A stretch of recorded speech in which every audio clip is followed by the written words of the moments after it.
สบายดีตอนเช้าเนาะสบายดีเบิร์ดทุกคนเด้อพากันตื่นมืดแล้วบ่เนาะนี่ตอนนี้ก็เวลา6 โมงปลายเนาะบางคนก็สิลุกแล้วนะบางคนก็สิยังบ่ทันลุกเทื่อนะแต่สาวคุณอ่อนนี่ลุกแล้วจ้าลุกตั้งแต่เช้าๆพุ่นคำหูก็นึ่งเขาเป่าไฟเนาะเกี่ยมไปบัดจ้าไปทำบุญจ้ายังบ่ทันได้นั่นเทื่อเดี๋ยวสิออกข้อโตไปล้างหน้าล้างตาก่อนเด้อนี่เมียคอยกับลูกเรายิ้มแน่มันมีสิพากินอาหารแซ่บๆเด้อกินบ่เด้อ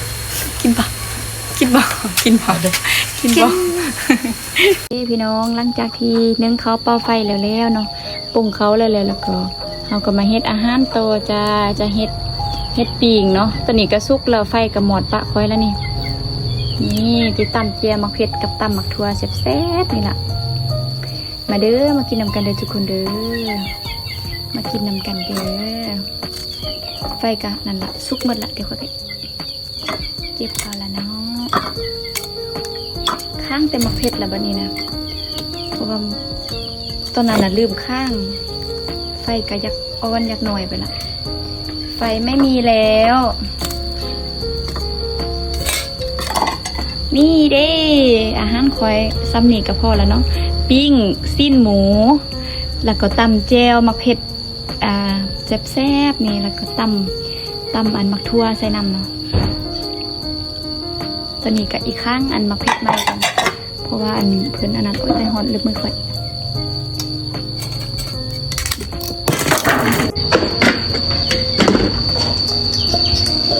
เกี่ยวจ้ะ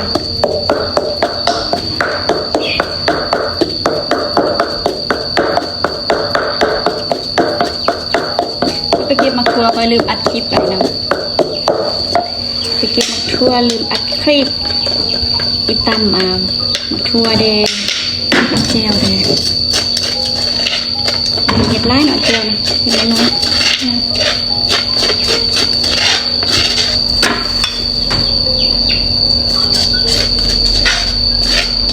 เดี๋ยวมันสิเผ็ดซ้ำนี่แหละเจียวเราได้กินไล่เนาะมันเขาไม่ตั้งมาทั่วละดี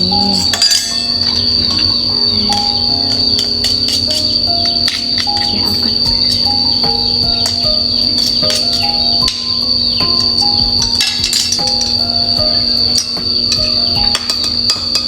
นี่เจียวมะเขือแห้งแซ่บก็แม่อันนี้มุกเนี้ยทำได้หรอบอก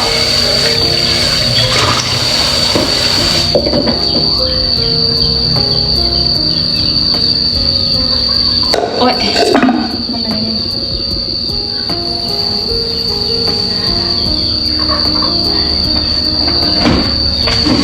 มุกข้างหน้าหนึ่ง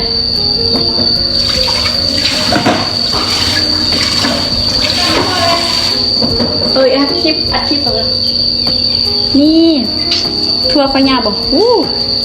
ซ้ำเขียนยาวกว่าแค้นซ้ำว่าเกือบว่าพี่ยาวค่ะมาทัวร์อยู่ล่างบานเนาะตอนคอยไปเก็บเขาบ่ได้อัดคลิปไว้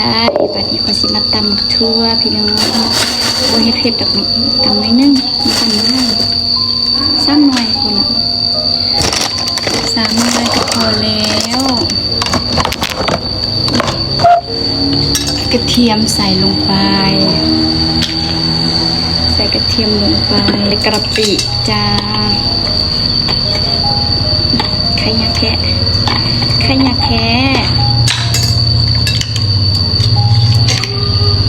ใส่ไล่มันสิเครมน้ำตาลนิดนึง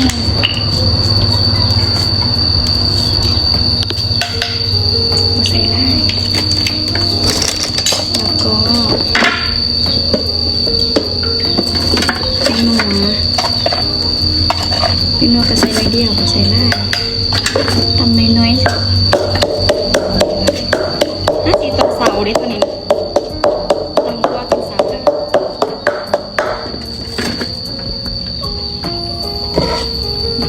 ทั่วไปฝักยังไง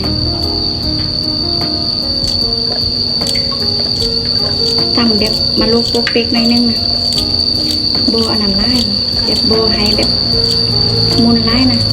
ที่เป็นโคโลนเคเลนสินะจึงเสียบ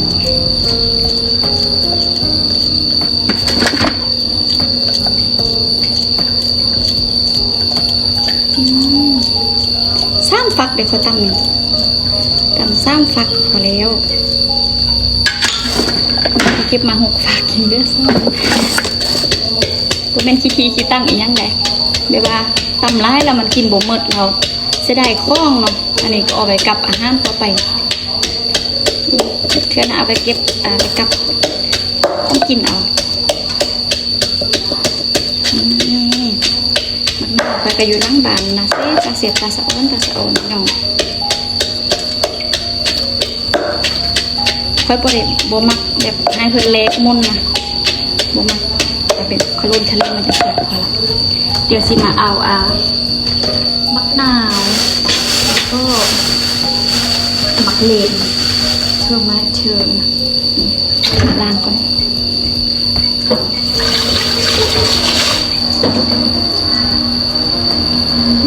นี่ล้างเร็วแล้วปักใส่เลย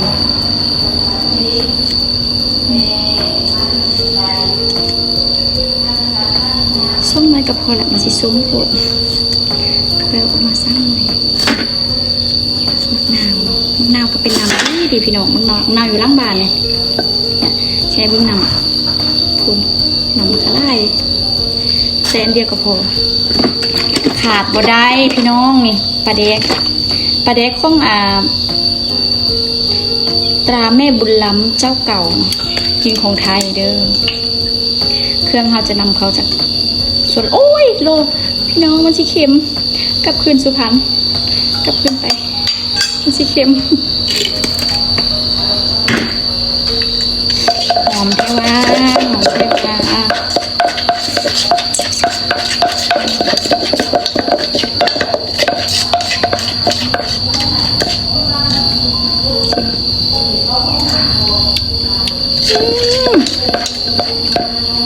แ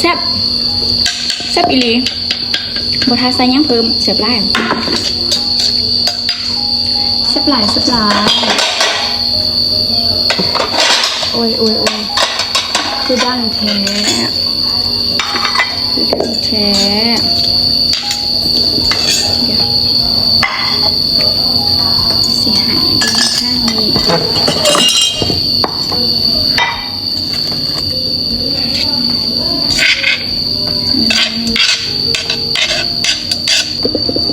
ได้แล้วนี่น่าเสียบป่ะตำทั่วเดี๋ยวละอันนี้กระเจลเดี๋ยวค่อยสิมาซอยซีอิ๊วกันเลยเนาะมาซอยซีอิ๊วกันทีลงไปจ้าทีเพิ่นลงไปเนี่ยมันต้นใหญ่พุ่นเนาะซอยเป็นต้นน้อยๆต้นพอดีกินนะไงไล่กับกินยาลูกค้างแน่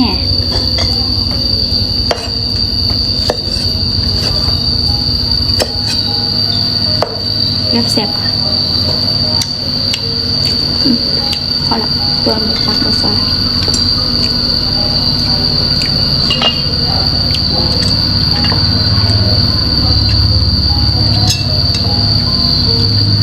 ได้แล้วก็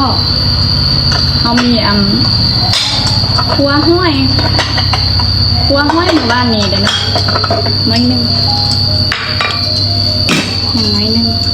อีเปลี่ยนจานเอาคือจานออกจอกแอกแยกน้อยๆคืออีกแบบนี้อาหารเรามีตัวนี้อุ่นแล้วเนาะอุ่นแล้วคั่วหอยแซ่บๆแล้วก็มีหมกข้างในข้างในเป็ดเด้เนาะเป็นแม่ไข่พี่น้องไข่ไปแจ้งกับเขากัน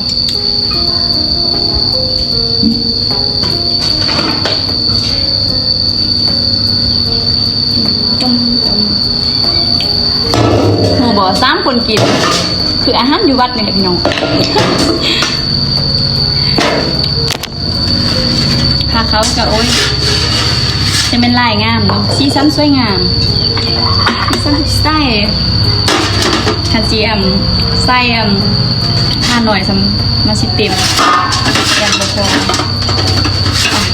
ผักกับพวกเราทัว3 ฟักนี่ละนี่เอาใส่นี่ละเดี๋ยวพี่น้องต้องกินเขาไปกินเขากันเลยไปเฮ็ดนำมันก็มันสนิทนิดนึง